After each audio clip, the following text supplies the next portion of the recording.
Yeah, yeah.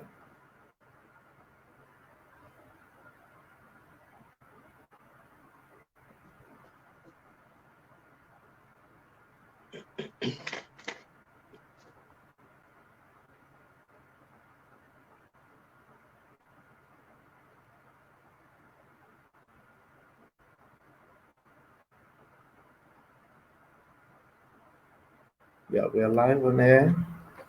Okay. And we're trying to gather a lot of, a few people before we start off. Okay, sir. Yeah.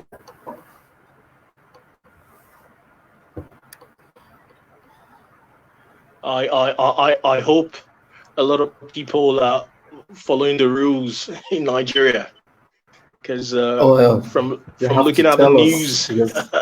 on the online, it doesn't appear Mhm. so at all. Mhm.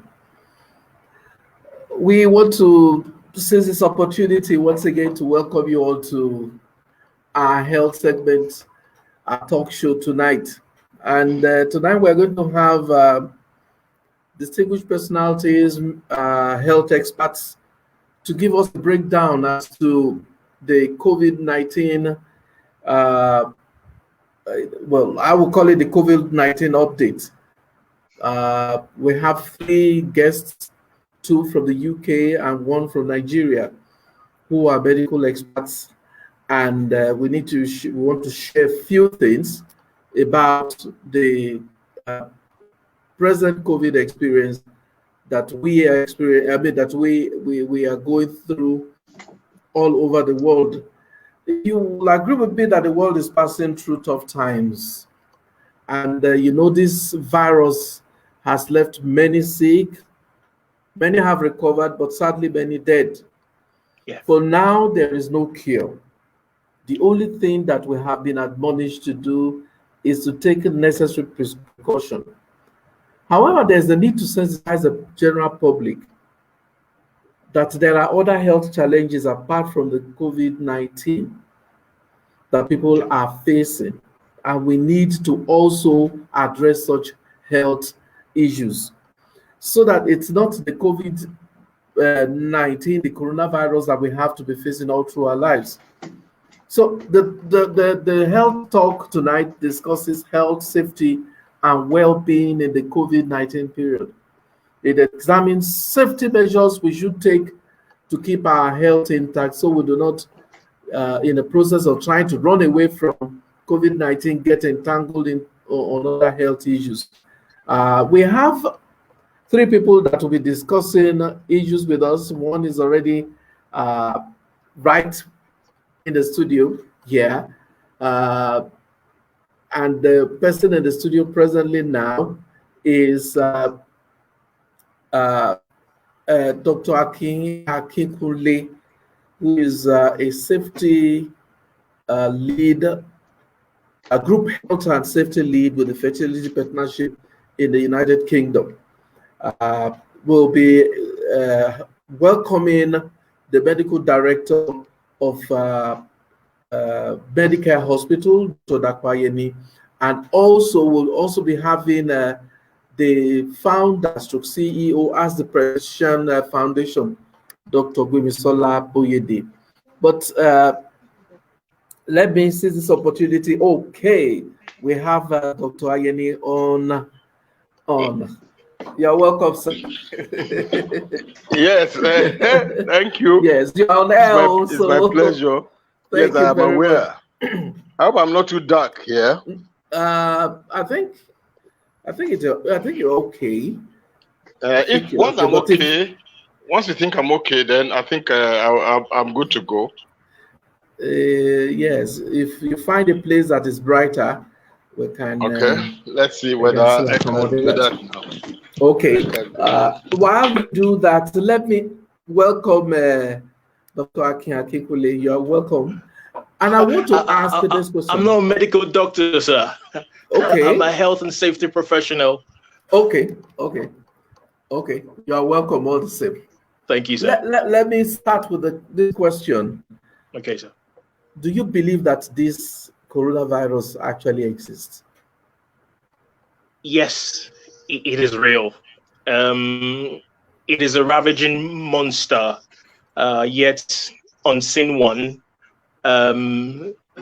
It, as we all know, it started from Wuhan in China, and is pretty much everywhere in the globe right now, and a lot of people are dying from it. My job as a health, safety, and well-being professional is to ensure that people within my sphere of influence are well looked after in terms of ensuring their safety at work, ensuring that the government guideline, with regards to social distancing, even at work, is adhered to, in terms of ensuring that we can look after the mental wealth and mental well-being of people at work as well. So it is real. It's sometimes, you having that interpersonal contact without social distancing, it's like a domino effect. The closer you come to people who may well be symptomatic, or people who may well be infected without you knowing, you stand the risk of contracting it as well. Some people are fine, and a lot of people who have contracted it, a lot of them have actually recovered. But people who have underlying health issues, for example, our current advice to people going to the place of work will be, if you have underlying medical issue like diabetes, heart condition, a pregnant woman, or an expectant mother, for example, you need to take extra care. And the guideline right now is if you are at the third trimester stage, you need to take extra care, because fetus have been known to also contract it as well. I was just reading something before coming on air today, and after live birth, it's quite strange that even fetus, as they've just tested the newborn baby, he or she has got it as well from the infected mother. So it is real.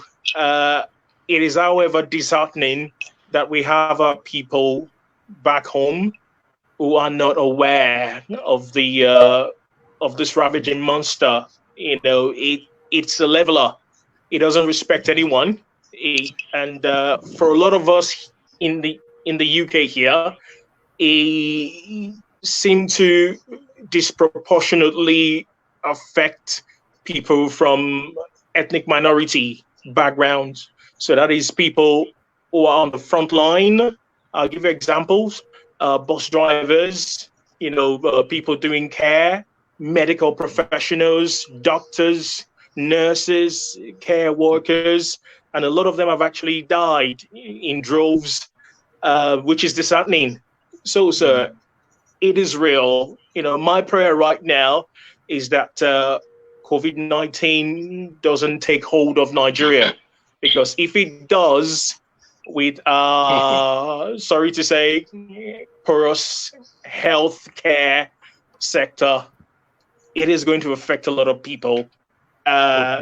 So for me as a professional, we've been advised to stay at home. So if we cannot work from home, we've been followed. So follow staff would mean the government to step in and pay 80% of your salary, but you're at home, away from the ravaging monster outside.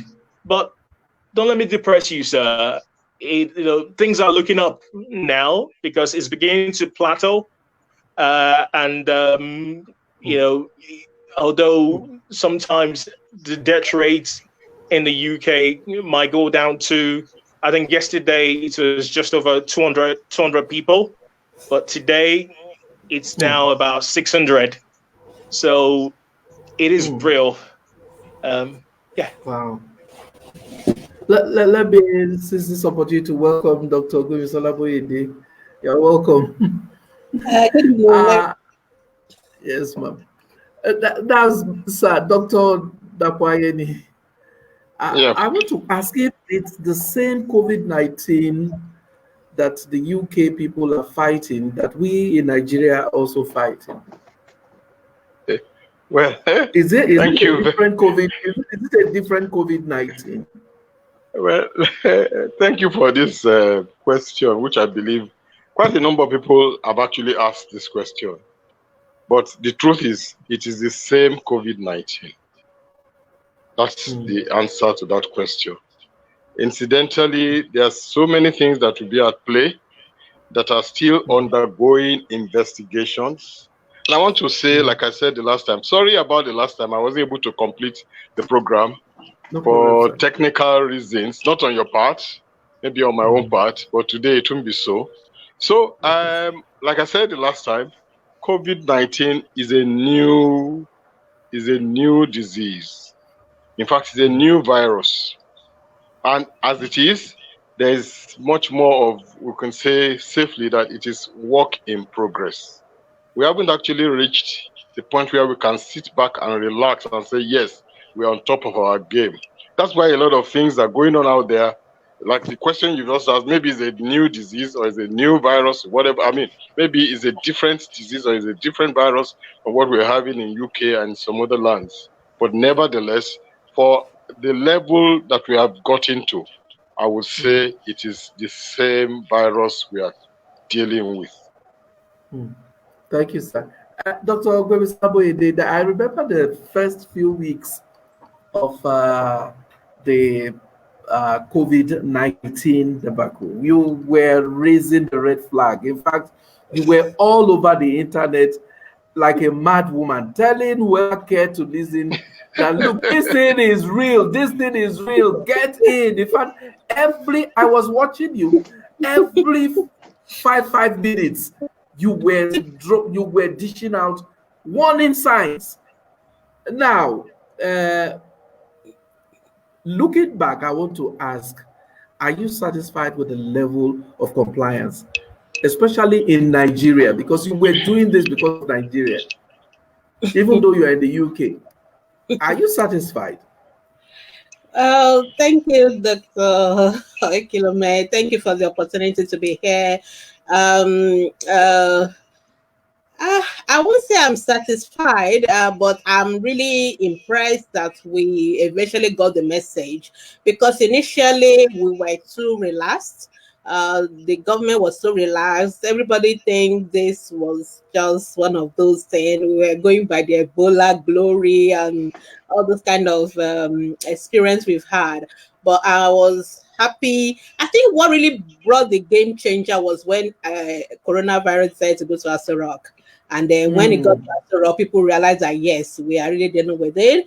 And then people will begin to have the first set of casualties. Then people realize that it's no longer this is the same story anymore. And I was so happy. Initially, I remember when I was shouting and screaming about we need to lock down, people need to stay home. One of my friends who was a banker was telling me, baby, I gotta go to work. They're not going to listen to you. Now you've been at home for 2 months now. So I thought that these things are possible if we can only begin to think. And I think Nigeria is trying, to be honest. We could do better, but definitely I'm happy that we seem to be catching on with the message here. Yeah, okay. The projection of the World Health experts about COVID-19 with regards to Nigeria seem to be in the opposite, because we were expecting dead people on the streets as they predicted. But right now, we've not seen that happening yet. What do you think is wrong? Is it that there's something wrong with our testing here in Nigeria? Or maybe we are just taking precautions as we should? In all honesty, sir, I don't really know, because as a health and safety and well-being compliance expert here, what we've been saying is for people to stay 2 meters apart, wash their hands regularly while singing a happy birthday to you, for about 20 seconds. But for some reasons, it appears to disproportionately target ethnic minority people. So I mean, in the UK, in the UK, so people from the Bamo community, so that's Black, Asian, minority, ethnic. That has not actually translated translate over to Nigeria, thankfully.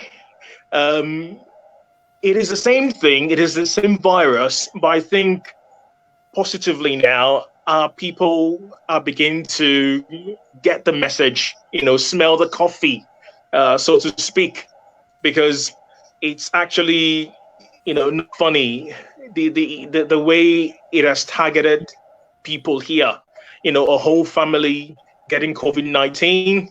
And, just recently, a Ghanaian lady who's a health professional, pregnant, and the baby was delivered alive, but she passed on, unfortunately. So I would like to think that our people are getting the message in a way.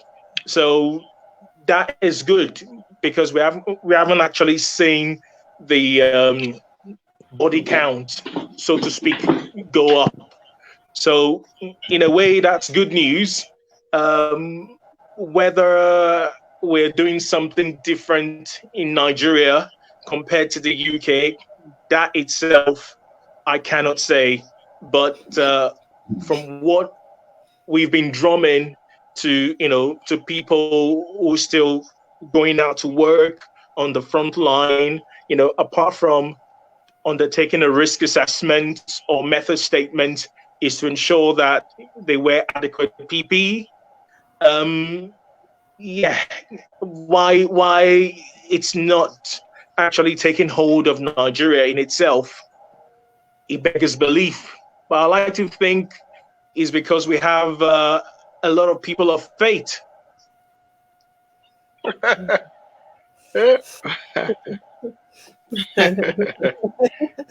Yeah. Well, Yeah, seriously, I would like to think that is, that is what has actually reduced all this, because, the ferocity that COVID-19 has targeted people in the UK, most especially, people on the front line. And let's face a fact, because a lot of us, people from our community, we tend to do frontline work, and we expose ourselves, unfortunately. In my line of work, compliance in health and safety, PPE is meant to be the last line of defense, but unfortunately now is the front line of defense. So the way we actually look at it, compliance point of view, is that if every other thing fails, your PPE should not fail.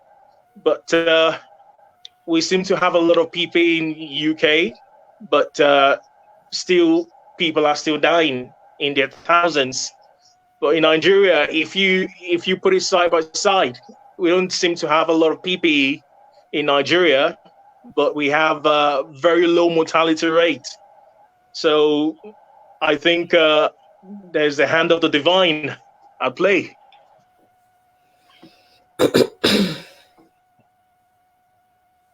Wow. So we've lost our host.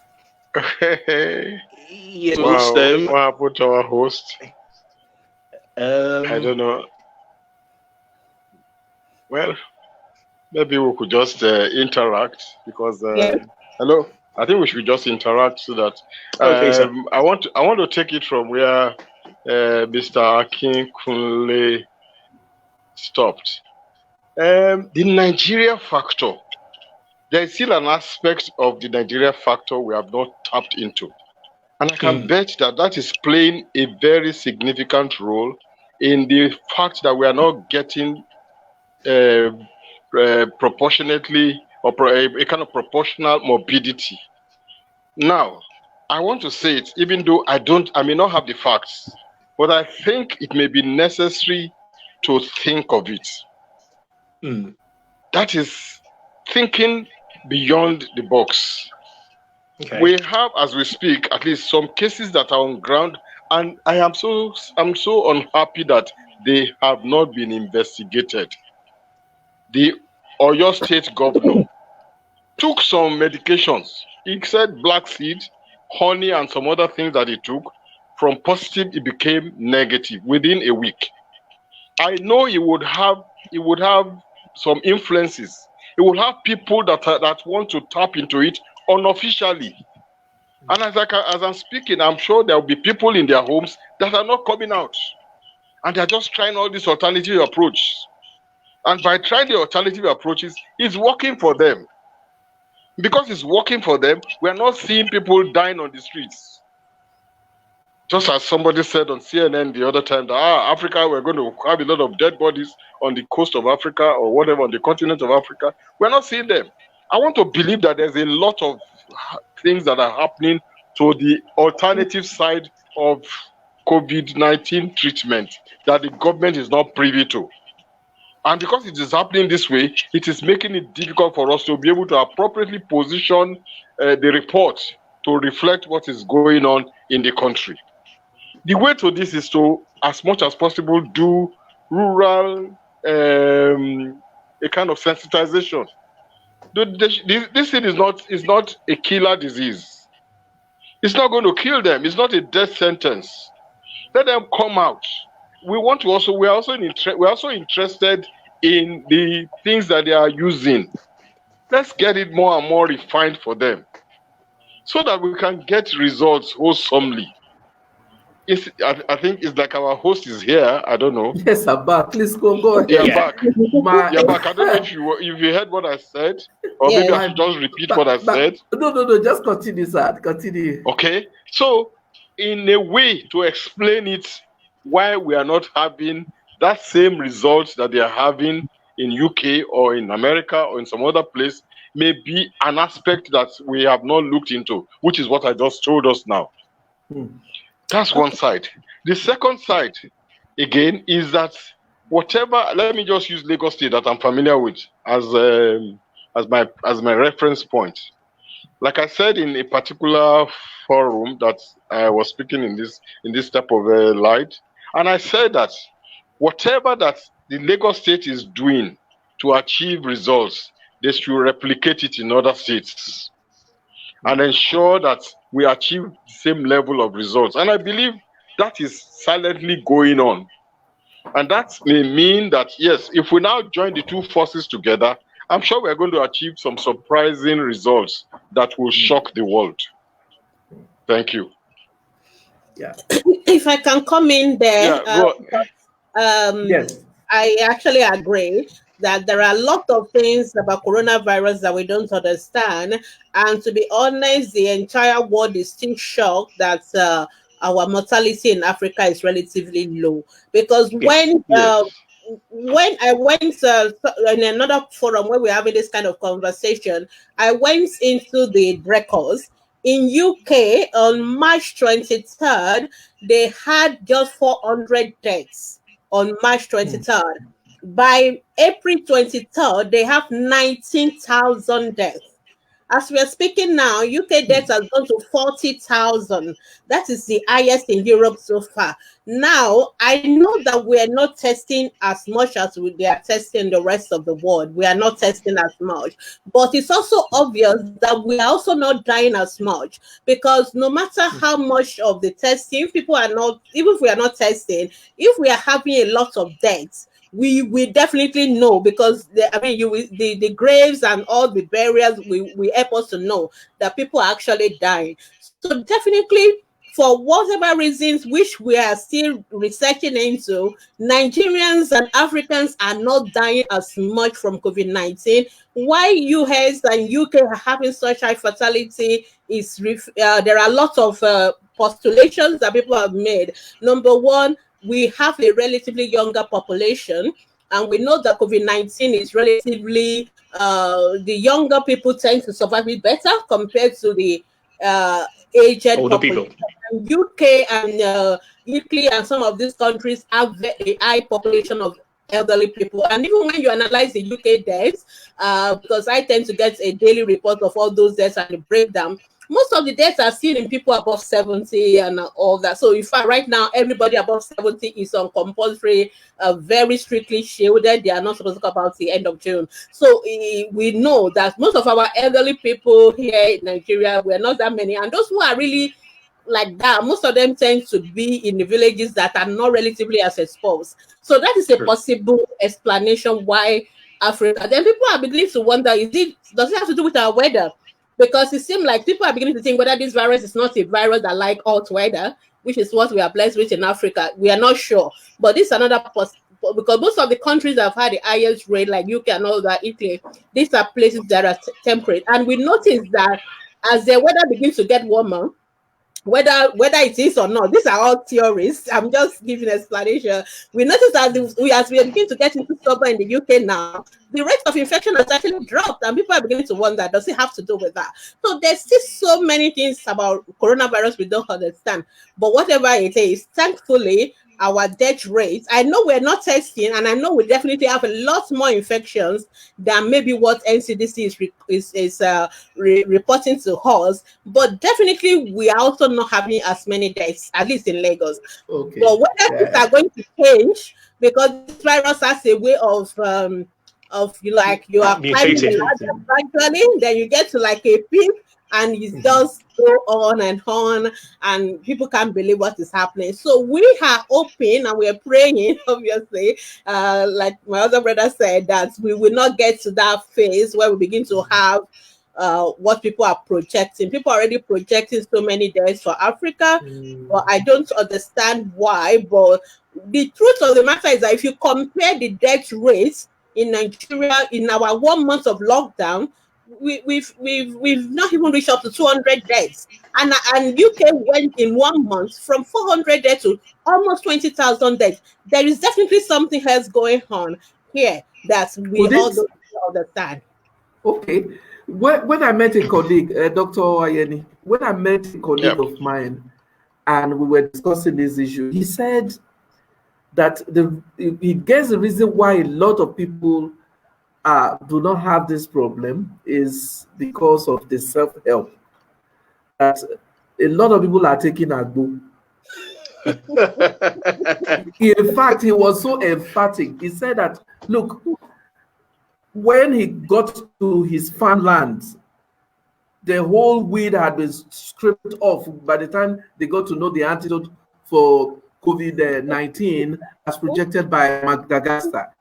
Could this be the reason why maybe a lot of people still do not believe in our traditional herbal stuff? Maybe that's our lifesaver. Dr. Yemi.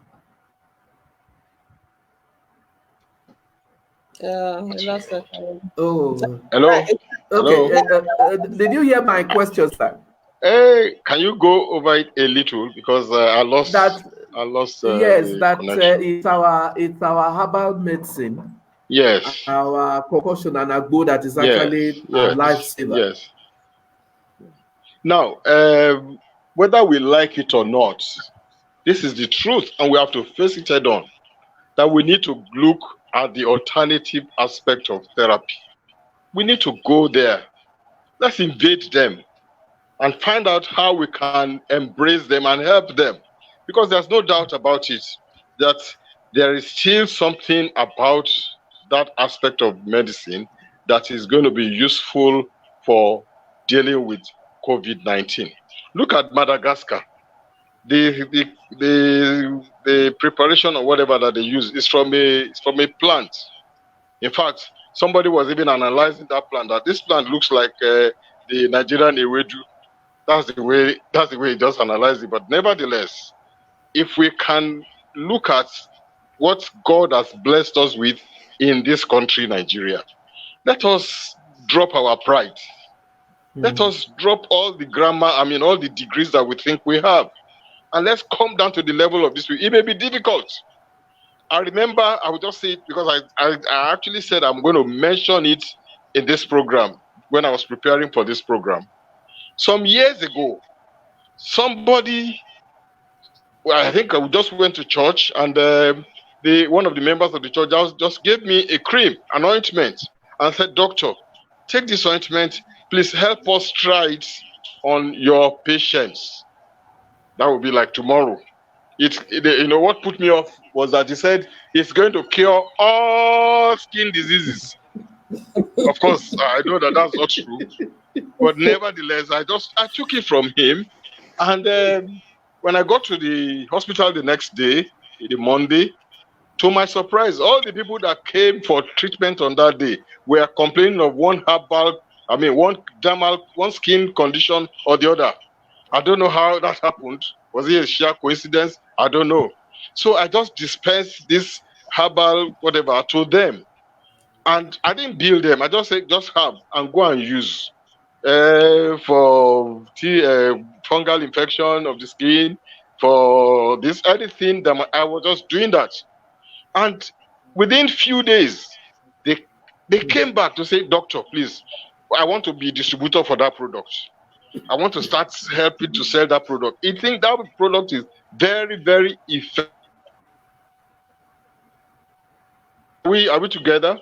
Yes. Hello? Yeah. Hello? Yes. It was as if, they said it was as if the dermatological preparation just went straight to where the problem was and took it away. And so when I got back to church the next Sunday, he asked me, "How far, doctor?" I said, I don't know what you guys put into that too, but nevertheless, it seemed as if it worked. He gave me some more. When I got to work the next day, I still did as I did the previous time. And after church, the next Sunday, I noticed that they were already on air. They were on the telly. And so somebody, I think the pharmacist there, was defending the products. Unfortunately, he was not talking from the angle of understanding. That is practical understanding. So I now told this church brother, I said, I don't mind, with the experience I already have, to go out there and share this experience.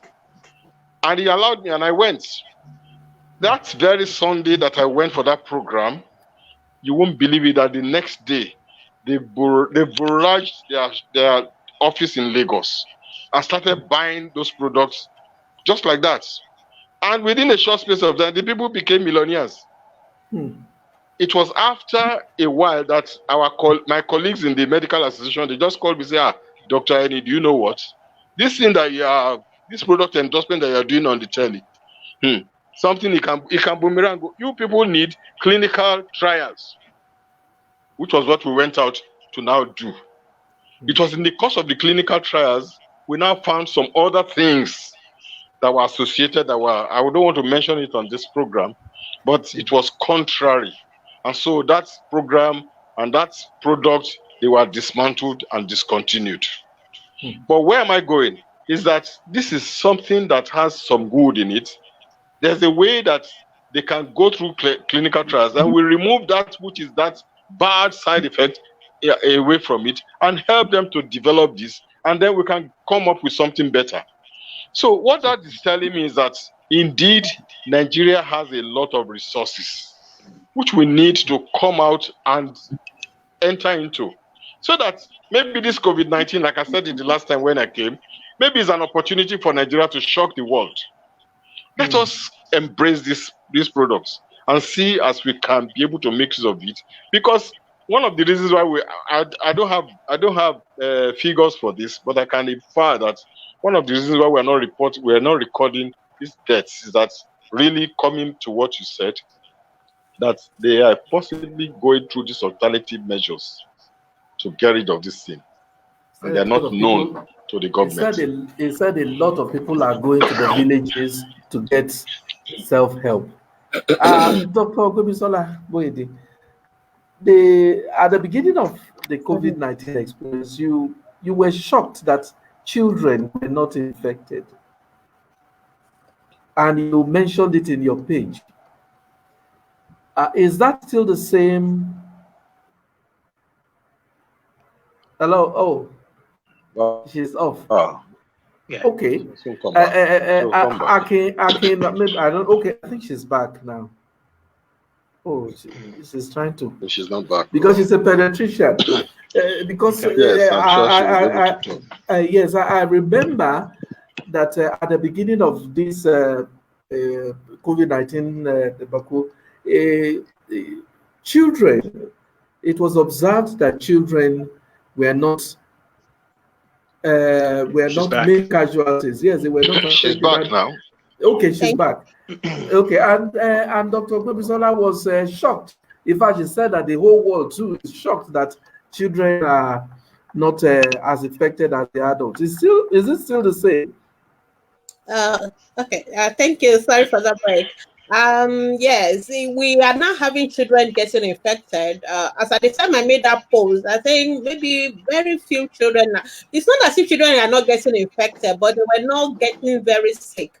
Children were not dying at all. So children get infected, no doubt, but they were not becoming so sick, needing ICU. In fact, I'm in pediatrics, and in the UK, we actually have to give all our pediatric ICU over to the adults to be using, because we don't need to use our ICU because the children were not getting infected, needing ICU care.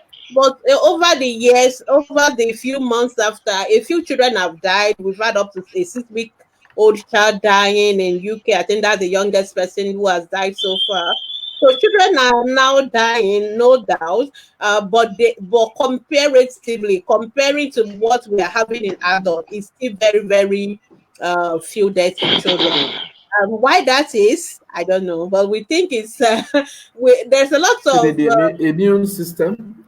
Yeah, there's a lot of postulation that some people who actually die from COVID are actually dying because their own immune system kind of overreacts, like it's over. I mean, like it's kind of overstimulated, and all the organs are being attacked. So, but interestingly, children tend to have viral infections. I mean, cough and fever is our own bread and butter of children infection.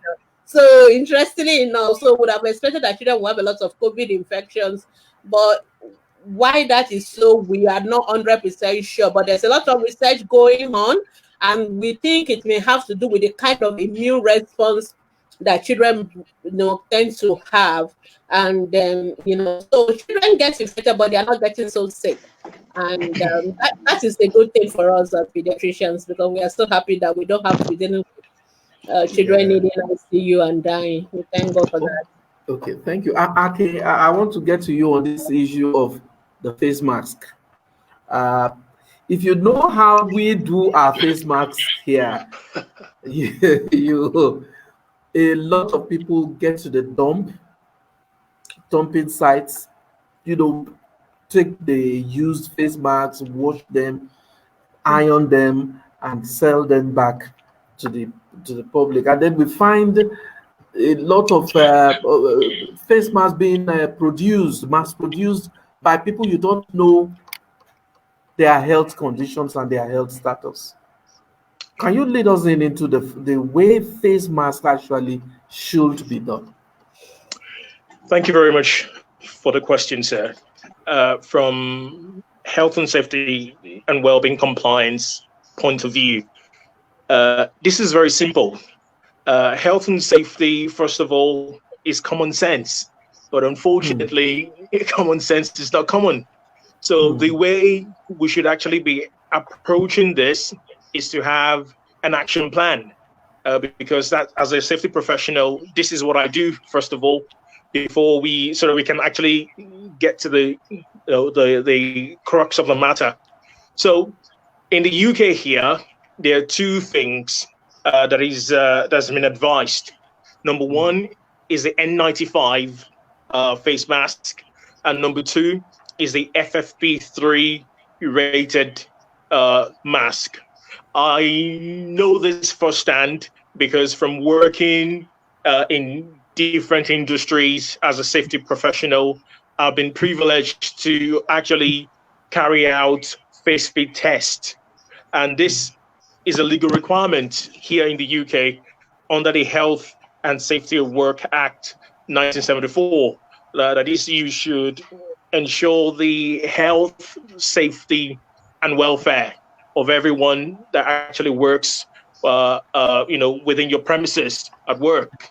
So the starting point would be, I wouldn't advise N95 or FFP3 rated mask in Nigeria, despite the fact that FFP3 rated mask will protect you up to 98%.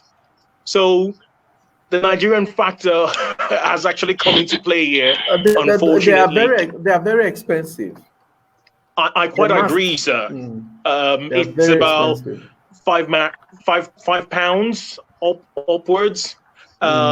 If you work in extremely high risk areas, you need a visor, and that is after your risk assessment is being carried out.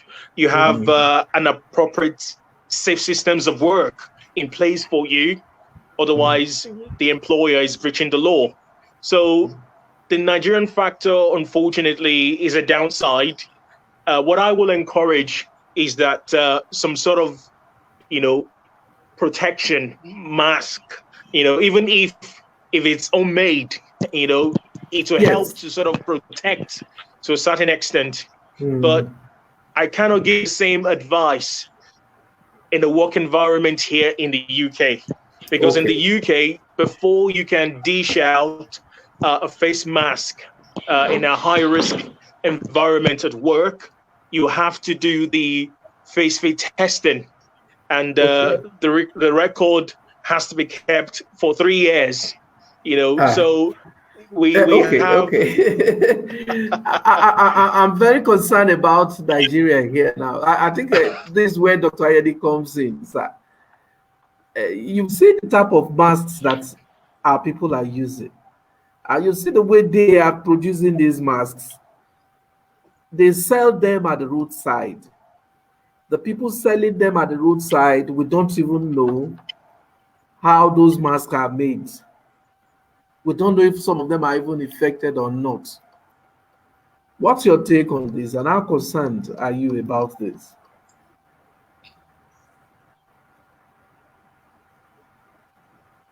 Dr. Ayedi?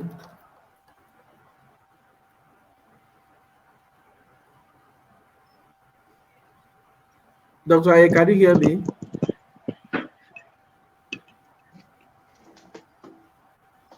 It's like he cannot hear me. Dr. Bubisola, did you get the question I raised?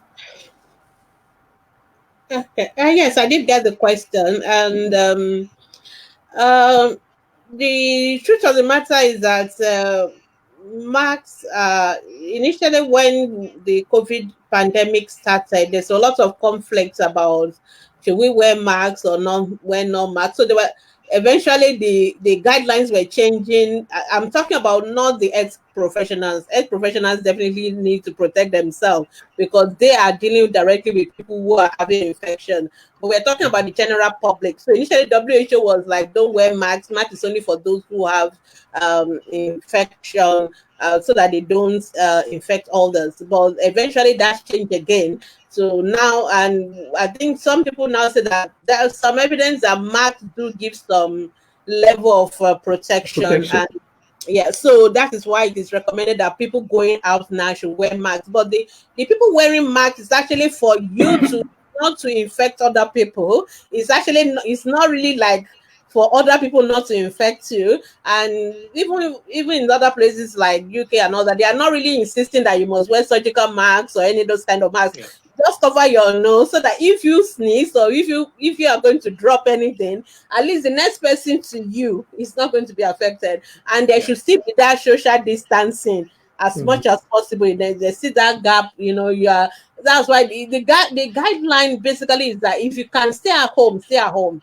don't go out. It's better. You're better off at home. But if you have to go out, then try and protect other people by making sure you stay 2 meters away from them. And if you can also cover yourself with masks, that would be good. So yeah, so you can, it doesn't have to be you don't have necessarily to buy a mask if you are not sure. You can use your own clothes, you can use your staff, you can use anything to cover your nose and your mouth. That's the most important thing. And if you can buy masks, make sure you buy the good, make sure you are, at least you're sure. Like we saw in some adverts about Nigeria, people trying masks and taking it off. And I mean, that defeated the entire purpose of use of masks. So That is even dangerous. yeah, there are a few organizations that have produced their own masks in a standard way. So they show you their factory, they show you where they are producing, they show you how they too were taking hygienic precautions, and they make sure that the masks are kept inside like a nylon or something, so that you are sure that when you take it out, it has not been used. It's a single one, and they encourage single use and all that. So if you can get that, but if you can't get that, just use your own scarf. I mean, there are a lot of videos on YouTube, but now you can do your own made masks. A lot of things. People also use the shield one and all that. So there are many options, but I don't want people to feel comfortable that once they use masks, then that means they are protected completely. No, that's not the idea. There's still need for social distancing. There's still need for you to wash your hands and use hand washing, sanitizer. So you have to do everything. And if you can keep your children at home, I'm talking for the children, please keep them at home. This is not the time. This is not the time to be going to visit people or going to gatherings or anything. If you can just stay as much as possible at home too. If you have to go to the market, just make sure you observe those precautions. I think that's what I will say about that. But in Nigeria here, we are not adhering to the social distancing at all. It's Sorry, Yeah. if I can chip in very quickly, sir. Okay. We obviously are not adhering to the international health and safety standards, ISO standards. We are not adhering to them. But what we can do locally in Nigeria is what Dr. Gbemisola has said, hand washing for about 20 seconds, social distancing at least 2 meters apart or 6 feet, ensuring that we can self-isolate in our homes. If you're asymptomatic, don't go out, don't visit relatives, don't visit friends, don't let it become business as usual, or don't become cocky. So we obviously in Nigeria, we have a long way to go in terms of putting infrastructures in place in terms of health, safety, welfare. You see, sir, we're only looking at the health side of things for now. What about the mental well-being? A lot of people now, they've been at home for a long time, self-isolating. It's beginning to affect them, their mental balance. I'm not able to go out when I want. I cannot see friends and family. So I think in a way we're lucky in Nigeria, although we're still not adhering to ISO standard. But what we need to do is just to follow, common sense approach, really. Thank you very much. Dr. Ayeni, there is this problem of stigmatization. A lot of people do not want to visit the hospitals again because the moment they get to the hospital, there's every likelihood that they test them for COVID-19 and nobody wants to be tested for anything of that nature. There's even the impression that the moment you are sick, and you get to the hospital, you will test positive, whether you like it or not. And because of that, a lot of people are avoiding hospitals right now like a plague. Well, without even missing words, that has affected the attendance of patients in the hospital. In fact, it has gone as low as 30% attendance. And that is in a way that whoever is going to come is coming because I don't have a choice now other than to just come. Whatever it is, I am ready to face it. For instance, I had a patient today that kept disturbing me with phone calls. Doctor, I don't want to, can we talk on phone? And each time she's talking on phone, she's coughing. And I said, well, we're going to talk on phone, but I'm not available for consultation today. But what is going to happen is that, can you go to the general hospital or call the numbers that are shown? Incidentally, that patient just cut off the line. But I know that everybody is being so conscious of this COVID-19 that even if it's just ordinary running stomach or maybe some other complaints elsewhere outside the chest, nose, throat, their mind is already going to COVID-19. And so that's a challenge. I think what we need to do to deal with this, we still need to do some mobilization, sensitization. I think we still need to do so much more of that. That don't take every illness as, because the mindset now is that assume that every illness that comes to the hospital is COVID-19 until proven otherwise, for the safety of the frontliners.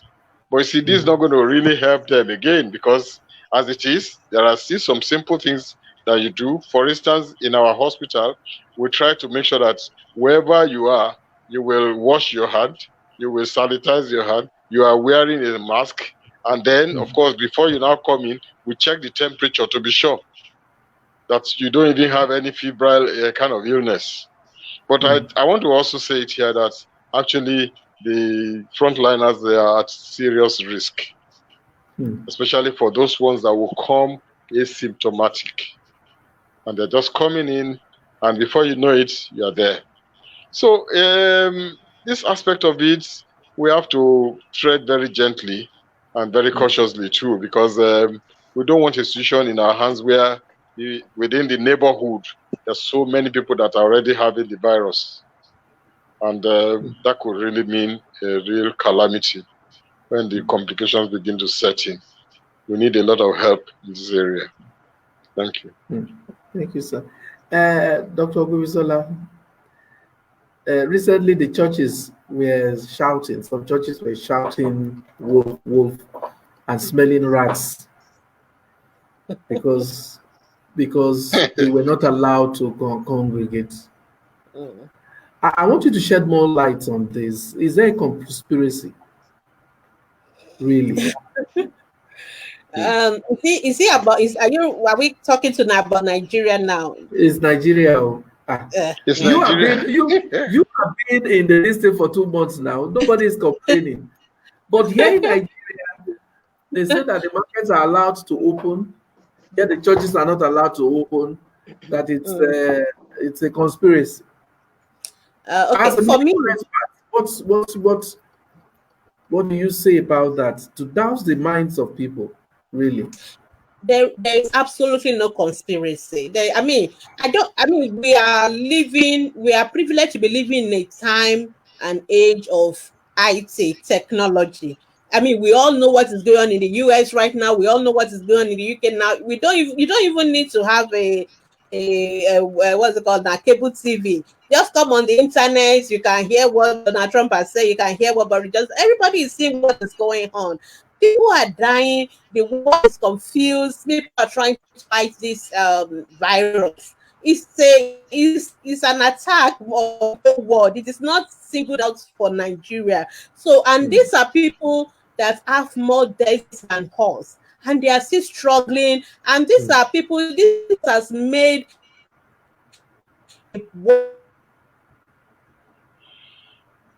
Hello, doctor. Your line is breaking, Dr. Bisola. Wow. Okay, can you continue from where she has stopped, sir, Dr. Yeni? Let me just say it the way it is. Honestly speaking, we should not look at it that as a conspiracy. Let's be sincere. What we're looking at here is what is the recommendation. And let's face it with the way it has come so that we can get results. And if you're talking about conspiracy, we're looking at somebody's life. We don't become we don't want. Hello, are we together? Yes, Hello? we're together. Please go ahead. We don't want to get a situation in our hands where we will say, had we known, maybe we wouldn't have gone this route. Yes, because of the structure of the Nigerian system, it may be a very bitter pill to swallow. That church, we've not had church for so long, whatever. But I want to say it here that we are already moving towards another era where we are done with this COVID-19. I hope we'll do very soon. It's not going to be business as usual. It's not likely going to be the way it used to be, because, I mean, for instance, the habit of somebody, if you want to change somebody's habit, you have to do the new thing for at least 21 times, and then you replace it with the new habit. We are already getting used to a particular lifestyle. And whether we like it or not, that lifestyle may not want to go back to what it used to be. We're supposed to move ahead and move forward. In fact, somebody was even saying yesterday that, do you know that, I'm not mentioning names, do you know that when a pastor goes up there to minister, he's even ministering to much people, in fact, more people than he would have had in his congregation. And that's exactly the same thing that's what's supposed to be happening.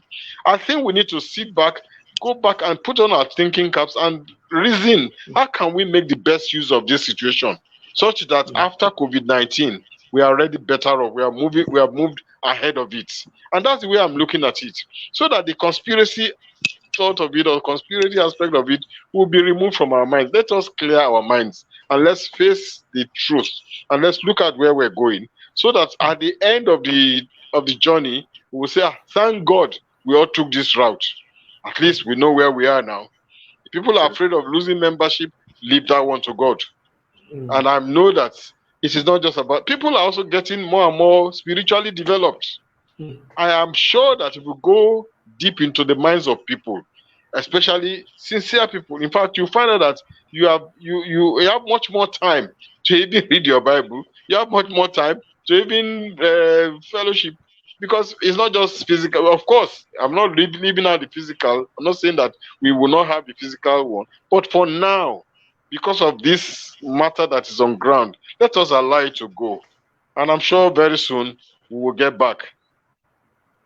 Do you know that there are some churches that still secretly congregate? They will do that very early in the morning, as early as 5 in the morning, between 5 to 6. Somebody told me this 2 days ago, but I told her, please, we need to go and check you people. Go and do screening. All of you.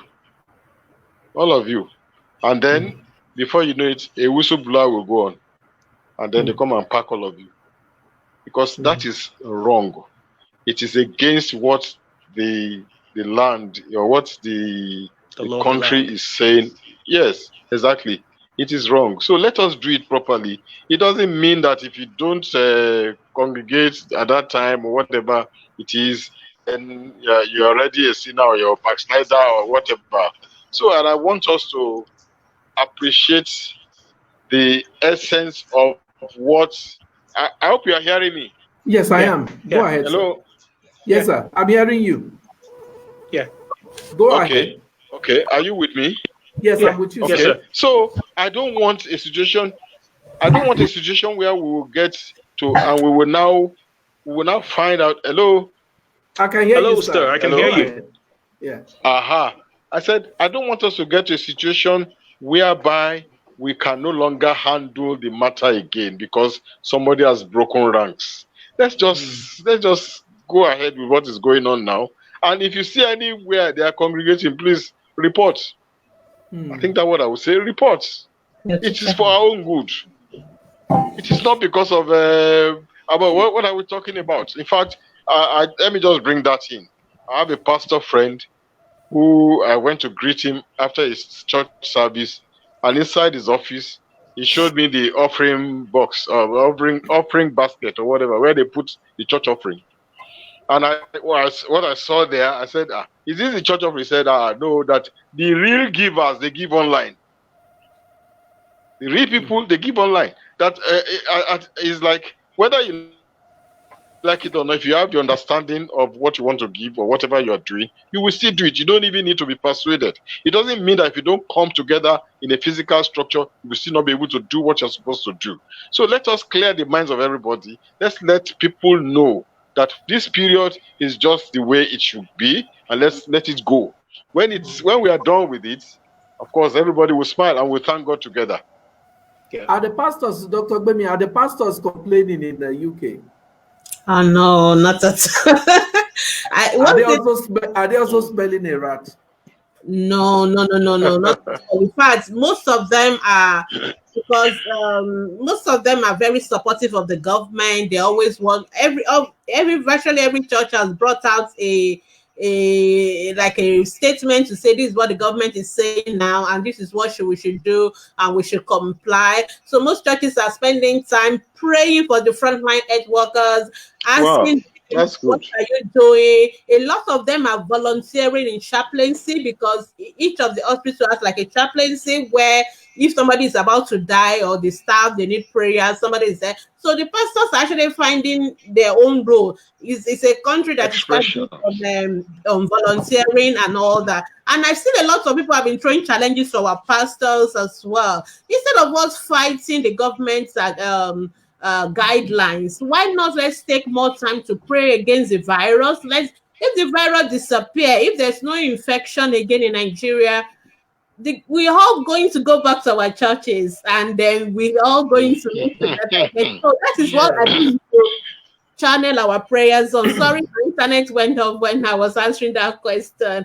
And I think what we really need to understand is that we should also see the opportunity in this situation. Many people now are more receptive to the gospel now. Many people want to turn to God, because, like I was saying, this virus has made a fool of the best of the nations.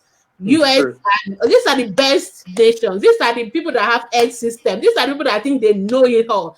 All of a sudden, they are confused. They are like, they don't understand what is going on. So we are not even in their league. Nigeria is not in the league of US. We are not in the league of UK when it comes to health system. So that is why I was really screaming, the best we have in Nigeria is not to get to that stage where we are having 20,000 deaths or 40,000. We can't even handle it. We can't handle it. So let's forget it. Our health system, people are even dying of things that are non-COVID. People are dying of other conditions because they couldn't get into the hospital.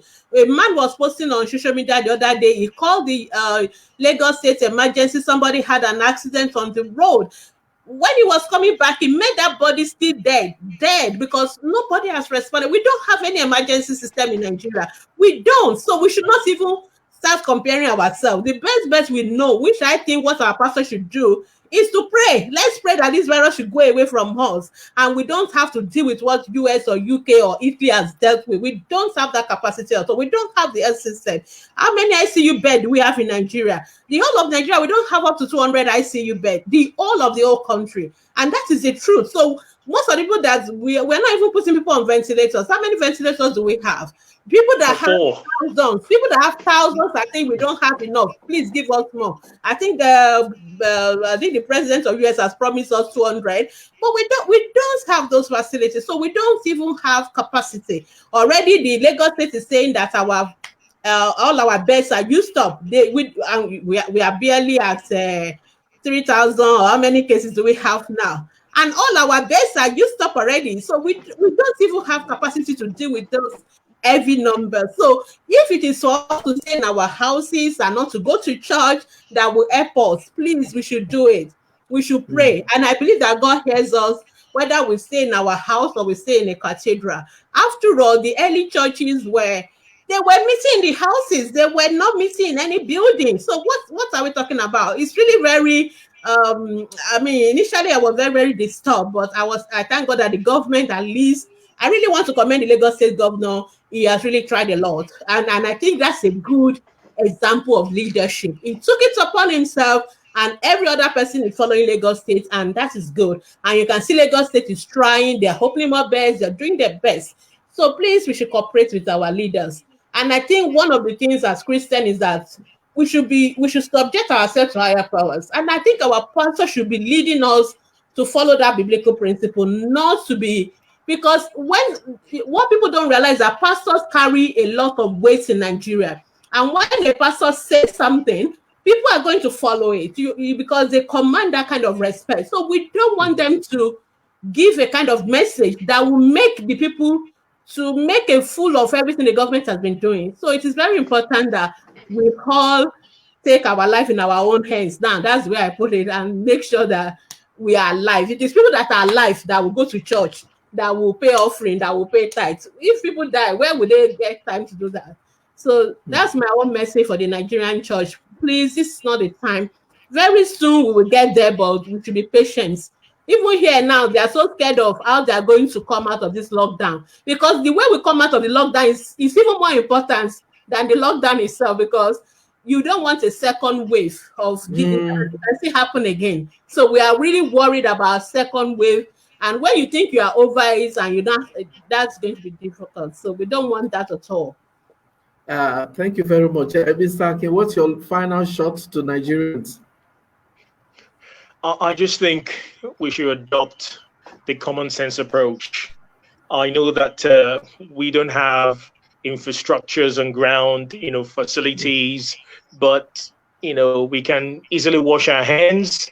We can easily, distance ourselves for now, as our dear doctor said. We need everyone to be strong and healthy.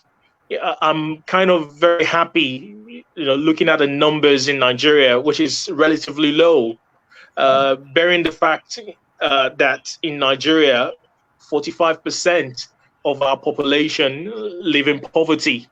So it is comforting to know that it's not all doom and gloom.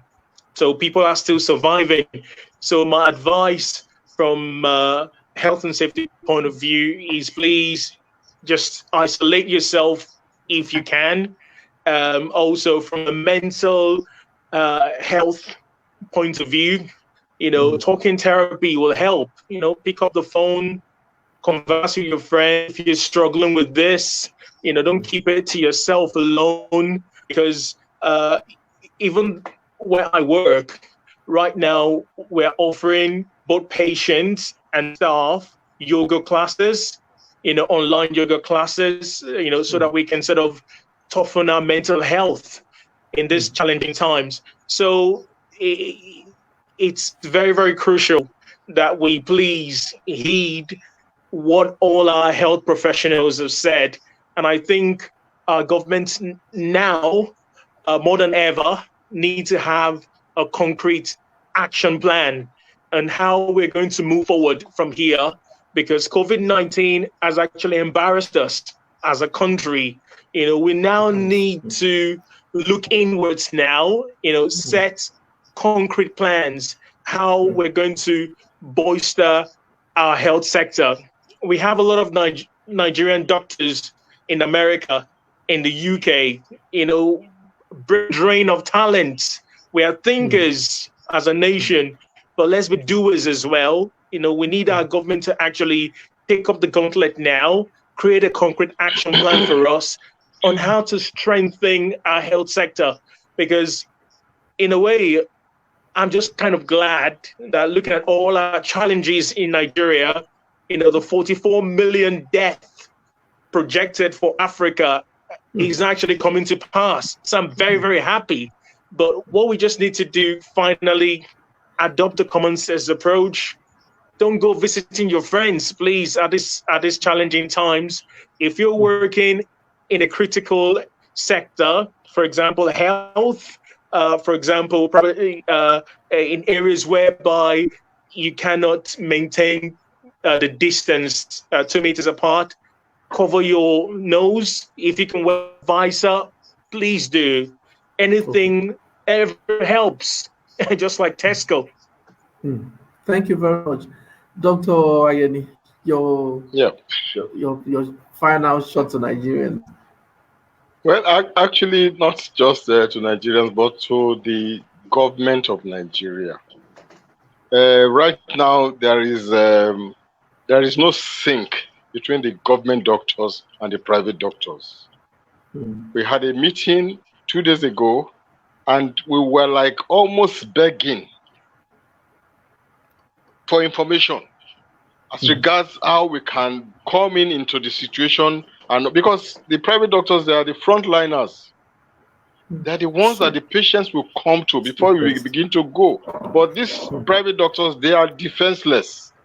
And so I want the government to be so much interested and let them get a kind of synergy between the federal government and the government doctors and the private doctors, so that they will be on the same page. What are the challenges that these private hospitals are having? If they need to do accreditation of them to prepare them for what is going on at the moment, let them go ahead and do it. That's one. The second aspect of it is the fact that let us think beyond the box. Let us look at the resources that Nigeria has to fight this COVID-19. We have brains, just like Akin Kunle said. There are doctors in US, there are doctors in UK. There are people that, in actual fact, if they have the opportunity to come back to Nigeria to feed back into the nation of Nigeria, they will do that. And let us go and look at the resources of Nigeria in terms of what we can bring out, send them for clinical trials. This is an opportunity for us to look at what we have and make use of what we have to get what we need. The fact that we are not recording deaths and all that, it could be a pointer towards us looking at those things that are creating that avenue, that are giving us that leverage. And let's work on it and capitalize on it and get something out of it. And let Nigeria become where people will come and invest and say, yes, that thing that kept people from dying in Nigeria, we want to see it. Let us have that mindset and not be looking outside and be getting importing this, importing that, but let us look inside and see that everything that we need is actually with us. Thank you. Thank you very much. I want to say a very big thank you for sparing the over an hour time to educate us on the health and safety measures. I do believe that God is with us in Nigeria, and we will really have to do whatever we can and make use of our common sense to ensure that all the safety measures that are needed are well adhered to. Thank you very much, Dr. Gbemisola, for this exciting time we've had with you. Thank you, Mr. Akinkunle. We are praying for those of you in UK. We are not on lockdown. Ours is partial, but yours for 2 months. I can imagine how depressing it will look. But don't worry. One day the prison yards will be opened, and you'll all be free to come out to shout hallelujah. Our daddy, Dr. Dakwayeni, thank you very much, sir. You've always been welcome. There for us. Once again, I want to say big thank you to everyone. See you again next time, and good night. Thank you very much. Good night. Cheers. Bye-bye. Bye. Bye.